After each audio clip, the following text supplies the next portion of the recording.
உலகம் யாவையும் தாமுலகங்களும் நிலைபெறுந்தலும் நீங்களும் நீங்களாம் அலகிலா விளையான் துடையாரவ தலைவர் அண்ணவர்க்கேதரன் அங்களேம் ஐவகை பொருள் 4 கரணமும் குணங்கள் 3 செய்வினை 2 ஒன்றியாவருந்திகைப்படின்ற பொய்யிருள்ளகல ஞானம் பொருண்கதிவிரிந்த புத்தேல் கைவளராழி செங்கண் கண்ணனை கருத்துள் வைப்பாம். ஆன்மலாபம் பகவத்கீதையின் ஸ்லோகங்களின் தமிழர்த்தத்தை கீதை காட்டும் பாதை என்ற தலைப்பிலே நாம் சிந்தனை செய்து கொண்டிருக்கின்றோம். சென்ற முறை 2வது அத்தியாயத்தில் 6வது ஸ்லோகம் வரையில் பார்த்தோம். தொடர்ந்து 2வது அத்தியாயத்தில் 7வது ஸ்லோகம் அர்ஜுன் பேசுகின்றான். கிருபணத்தன்மை ஆத்ம ஞானமின்மை என்கின்ற தோஷத்தினால் கெட்டழிந்த சுபாவத்தை உடைய யான் தர்ம விஷயத்தில் சந்தேகமுள்ள மனதை உடையவனாய் இருக்கின்றேன். அடியேனுக்கு எது உறுதியான மேன்மையோ அதனை எனக்கு உரைப்பீர்களாக. அடியேன் தங்களுக்கு சிஷ்யனாகின்றேன். தங்களை சரணாகதியாக அடைந்திருக்கும் என்னை தாங்கள் சிருஷ்டித்து அருள்வீர்களாக என்று பகவான் சொல்கிறார். நான் எனது என்ற தன்மையால் உறவினர் பாசத்தால் இரண்டுபட்ட மனதை அடைந்த அர்ஜுன் நீண்ட சொற்பொழிவு ஆற்றி பகவானிடம் கோரிக்கை வைக்கின்றான். எவ்வளவோ படித்தான், எத்தனையோ பேர்களை கண்டான், அவைகள் இந்த நேரத்தில் உதவவில்லை. தர்ம விஷயத்தில் சந்தேகம் தோன்றிவிட்டது. இக்கட்டான இந்த சூழலில் உறவினர்கள் குருமார்களை எதிர்த்து கொள்வதா, போரை விட்டு ஓடிவிடுவதா நிச்சயிக்க முடியவில்லை. எனவே கிருஷ்ணரை குருவாக ஏற்று சீடனாக மாறிவிட்டான். இப்போதுதான் கீதோபதேசம் துவங்கப் போகிறது.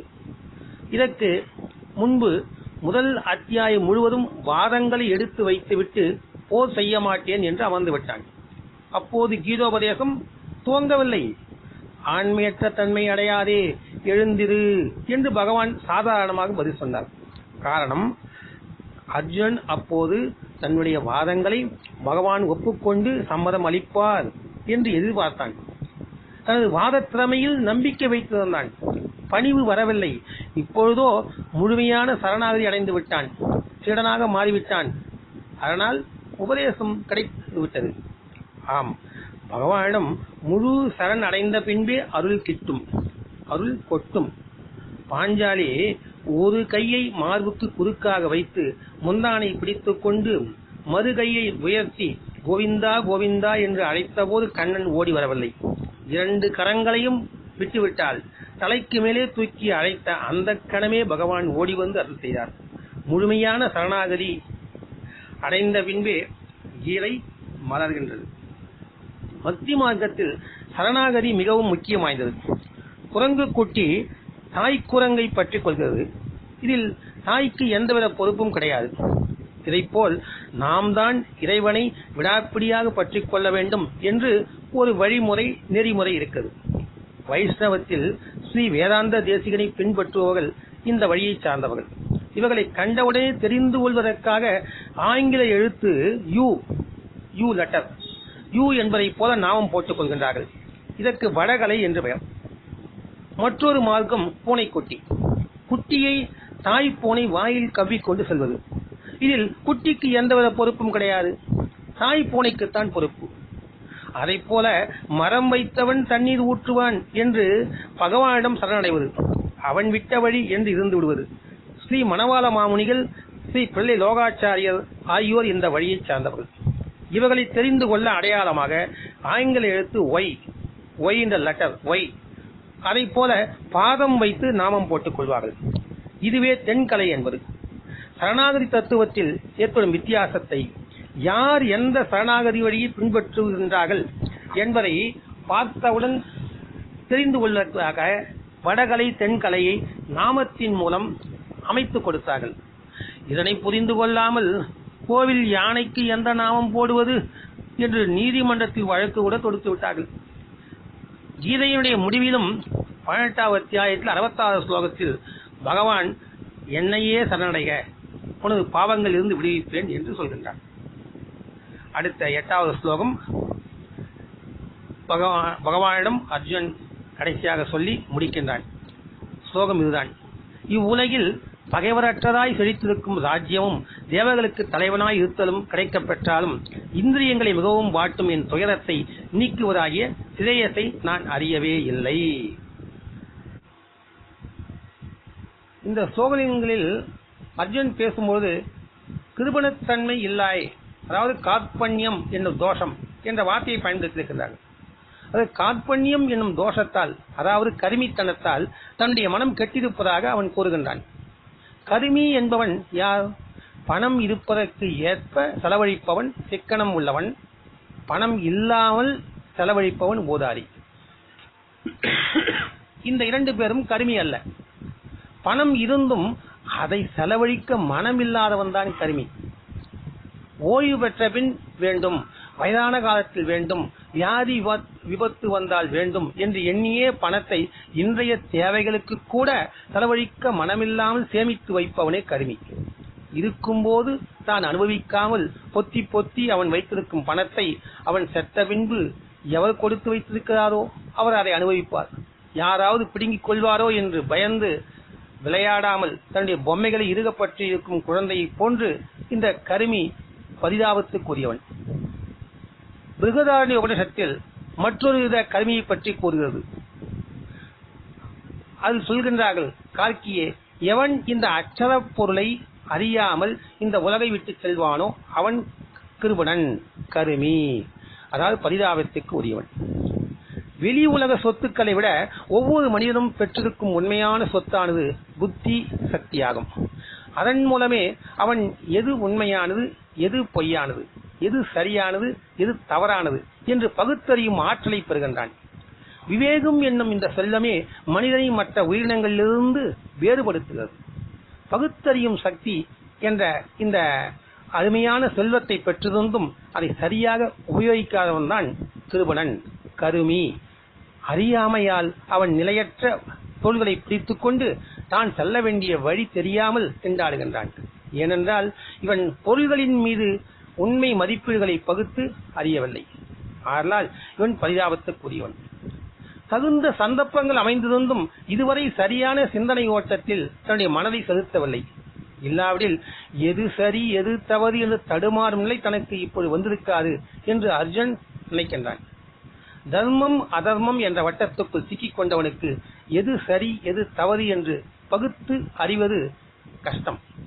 தர்மத்தையும் அதர்மத்தையும் பிரித்து அறிய அவற்றுக்கும் மேலான ஒன்றை அறிந்திருக்க வேண்டும். தர்ம அதர்மத்தை பற்றி குழம்பி உள்ளவனால் எது தர்மம் எது அதர்மம் என்று அறிய முடியாது. தான் தர்மத்தை பற்றி குழம்பி உள்ளதாக அர்ஜுன் கூறுகின்றான். தர்மம் அதர்மம் இவற்றுக்கும் மேம்பட்ட ஒன்றை அறிய வேண்டியதை உணர்ந்த அர்ஜுன் தனக்கு நன்மை பயக்கக்கூடிய தர்மத்துக்கும் அதர்மத்துக்கும் அப்பாற்பட்டதை, அதாவது ஸ்ரேயஸ் என்பதை உபதேசிக்குமாறு கிருஷ்ணரை கேட்கின்றான். ஒவ்வொரு மனிதனையும் ஸ்ரேயஸ் பிரேயஸ் என்ற இருவிதமான நாட்டங்கள் எதிர்கொள்கின்றன. ஸ்ரேயஸ் என்பது எல்லோருக்கும் எப்போதும் நன்மை பயப்பது, தர்மத்துக்கும் அதர்மத்துக்கும் மேம்பட்டது ஆகும் ஸ்ரேயஸ். பிரேயஸ் என்பது தர்மத்தினால் வரும் இனிய பலனாகும். அறவழி செல்வதனால் கிடைக்கக்கூடிய பொருட்களும் போகங்களும் பிரேயஸ் ஆகும். ஸ்ரேயஸ் என்பது பிரேயஸிலிருந்து வேறுபட்டது, அதற்கு அப்பாற்பட்டதாகும். அதாவது அது மோட்சமாகும். அதனால் கிருஷ்ணா, எனக்கு ஸ்ரேயஸ் எதுவோ அதை உபதேசிப்பையாக, அதை உபதேசிக்க வேண்டும் என்று அர்ஜுன் கேட்கின்றார். கடோபனிஷத்தில் நசிகேதஸ் என்னும் சிறுவனை பற்றிய கதை ஒன்று வருகிறது. இந்த சிறுவன் மரண தேவதையான யமனிடமிருந்து 3 வரங்களை பெற்றான். தன்னிடம் கோபமுற்றிருக்கும் தந்தையின் கோபம் சாந்தமாவதற்காக முதல் வரம் கேட்டான். எல்லோருக்கும் உதவும்படியாக சொர்க்கத்துக்கு செல்வதற்கான யாகத்தை பற்றி 2வது வரத்தின் மூலம் கேட்டான். யமனும் இந்த 2 வரங்களை அருளினார். 3வது வரத்தை அவன் தன் பொருட்டு உபயோகிக்க விரும்பினான். என்ன? உடலை தவிர்த்த ஆத்மா என்று ஒன்று இருக்கிறதா? சிலர் இருக்கிறது என்கின்றார்கள், சிலர் இல்லை என்கின்றார்கள். இந்த ஆத்மாவை பற்றி நான் அறிய விரும்புகின்றேன். மரண தேவதையான உங்களை தவிர இதை சொல்வதற்கு தகுதியானவரை நான் அறியவில்லை என்று யமனிடம் கூறுகின்றான். பல விதங்களில் இந்த கேள்வியிலிருந்து அவன் மனதை திருப்ப யமதர்மராஜன் முயன்றான். அவன் மன உறுதியைக் கண்டு இந்த கேள்வியின் பதிலை அவனுக்கு போதிக்கலானார். மனிதன் நாடி தேர்ந்தெடுப்பதற்கு இரண்டு இருக்கின்றது. ஒன்று சிரேயஸ் என்பது, மற்றொன்று பிரேயஸ் என்பது. வேகமுள்ளவன் சிரேயஸை தேர்ந்தெடுக்கின்றான், மற்றவன் பிரேயஸ் என்பதை தேர்ந்தெடுக்கிறான். அதாவது பொருள், இன்பம் இவற்றை நாடுகின்றான் என்று யமன் கூறுகின்றான். அறம் என்பதும் பிரேயஸில் அடங்கும். மாறாக சிரேயஸ் என்பது மோட்சத்தை, அதாவது ஆத்ம ஞானத்தினால் பெறக்கூடிய விடுபடுவதை குறிக்கும். நசிகேதஸ் யமனை கேட்டது இந்த சிரேயஸைத்தான். நசிகேதஸுக்கு யமன் உபதேசித்ததும் இந்த சிரேயஸைத்தான். முழுமையான நன்மை என்ற இந்த பொருளில் சிரேயஸ் என்பது எனக்கு, உங்களுக்கு, மற்றவர் யாராக இருந்தாலும் எல்லோருக்கும் எல்லா இடங்களும் எல்லா நேரங்களும் நன்மை பயப்பது, அதாவது குறைவற்ற நிறைவு என்று பொருள்படும். அர்ஜுனனுக்கு நன்மை அளிக்கும் அந்த சிரேயஸ் துரியோதனுக்கும் அவன் மட்டும் அதை கேட்டு அடைய விரும்பினால் நன்மை பயக்கும். துரியோதன் சரணடைந்து கேட்டிருந்தால் இந்த ஞானத்தை பெற அவன் தகுதி உள்ளவன் என்று பகவானும் எண்ணி இருந்தால் அவனுக்கும் அதை உபதேசித்திருப்பார். சிரேயஸ் என்பது எவருக்கு உபதேசிக்கப்பட்டாலும் சரி, எப்பொழுது உபதேசிக்கப்பட்டாலும் சரி, அது ஒரே மாதிரியாகத்தான் உபதேசிக்கப்படும். ஏனென்றால் இது அறிய வேண்டிய விஷயம். தன் சோகத்திலிருந்து விடுபடும் பொருட்டு அர்ஜுனன் கேட்ட சிரேயஸ் மோட்சம்தான் என்பது கிருஷ்ணரின் எண்ணம். அந்த மோட்சத்துக்கு சாதனம் ஆத்ம ஞானம். ஆத்ம ஞானத்தை பெற்றால் சோகம் அறவே போய்விடும் என்றால் கிருஷ்ணர் அவனுக்கு ஆத்ம ஞானத்தை முதலில் போதிக்கிறார். முதலிலிருந்து முடிவு வரை மோட்சத்தை கொடுக்கக்கூடிய உபதேசத்தையே கீதை செய்கிறது. ஆகையால் கீதை சோகத்தை அறவே தீர்க்கும் மோட்ச சாஸ்திரமாகிறது.